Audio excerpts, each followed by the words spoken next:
Hi Year 2 and welcome to a new English learning video. This week we're going to be looking at a brand new genre of writing. We're going to be looking at comics, or what we call graphic novels. Now we're going to be looking at some of the features needed to make comic books, and then at the end of the video you can have a go at reading and exploring your own comics, or some which can be found on a website which I'm going to show you later on. For the video all you need are your eyes and your ears, and that's pretty much it. Let's get going. So what actually is a comic? Could you explain to somebody in your house what you think a comic actually is? Well, a comic is a narrative, it's a story, but this story is told using pictures rather than using words. On your page are two different comics. The one on the left is from Tiny Titans and the one on the right is from Supergirl. Now, looking at them both, they look different. The layout of the comic is very different, but they do still have this same boxy structure which all comics tend to follow. So over here we've got the pictures which are drawn into square boxes, and over here they've chosen to use rectangles, and I guess because they're showing how Supergirl is falling down and down and down from the sky. So they used these boxes but in different ways. Now, pictures are really important in comics, as you probably know, because they tell the story. And one of the best ways of using the pictures is to keep them very simple and focus mostly on the characters' expressions to give you an idea of what they're thinking, what they're feeling, and so you can tell the story properly. So look at the Tiny Titans comic on the left, and you can see throughout it the main character's expression changes as we go through, and you can see him thinking and feeling different things. So down here he's clearly just having a little think, and he's clearly over here had a great idea. I can tell that because of the light bulb above his head. And I can see as well the dog, his expression also changes as we go through, so I get a sense of how he's feeling, which helps me tell the story as well. One more thing I want to show you on this page are these little blue lines which can be seen at the top here or around here as well. And these are called action lines or motion lines, and what they're used for is to show an object moving on the page. So you might like to pause the video here and have a close look at these two comic strips, and maybe try and tell somebody in your family the story that's happening. And then when you're ready, press play again, and we're going to move on to looking at speech and the words used in comics. So as we just explained, there's not actually that much writing in comics, but I thought we'd start by looking at how you could include writing in comics. So we're going to look at two things. We're going to look at captions and speech bubbles. So a caption, first of all, is a box which is this shape, rectangular. And there's two on this page. There's one up here at the top, and there's one down here at the bottom. Now, normally they're different colours. Normally they're like yellows or they're pinks, so they really stand out.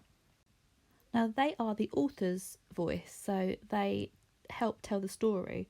Sometimes pictures and a few words here and there is not enough, so you need these little captions to add a bit more to the story. They might show, for example, something happening later on in the day, so that's captions.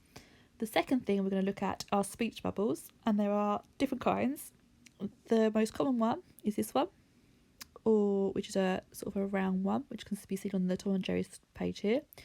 The second most common one is a rectangular or a square looking one like this, and they show characters who are talking, and you read them to help you tell the story. So we can see here from this one that Tom is talking. Over here we can see Jerry is saying this one, and the bear is saying this one. Another type of speech bubble you might see in some comics would look a little bit like this, a dashed line one. And that normally means that someone is whispering or talking quietly, or it could mean a memory sometimes. And the last thing I want to show you is not actually on this page, but it's one like this, which is called a thought bubble. Now, a thought bubble shows you what a character is thinking rather than what a character is saying. So I personally think Tom should be having a thought bubble up here, because I think he would probably think that rather than say that, don't you?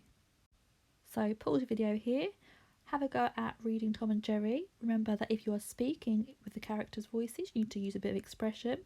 So make sure your voice is different for Tom than it is for Jerry and it is for the bear.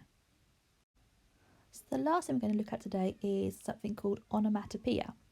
And that is just a very long and posh word for words which are sounds. So over here we've got "foomph." So the word is "foomph."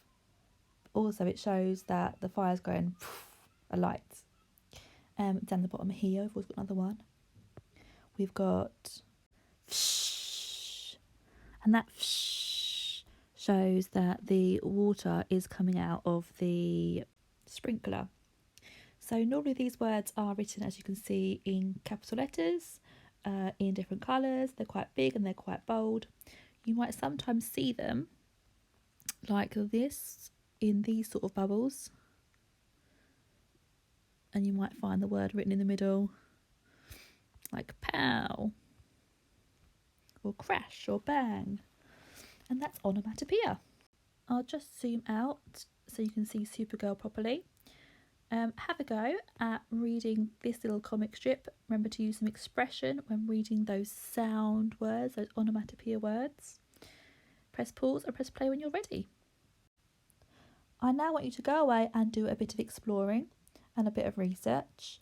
I would like you to go and either use your own comic books, or if you haven't got any at home, don't worry. There are 2 websites on the screen right now which give you access to free comic books. I would like you to go and explore and see if you can find any of the features we spoke about or any other features we haven't spoken about. Have a look at different layouts, different plots, different types of comic books, and do a bit of research, because next week we're going to be having a go at writing our own comic strips. So you need to come with an idea so you are ready and prepared.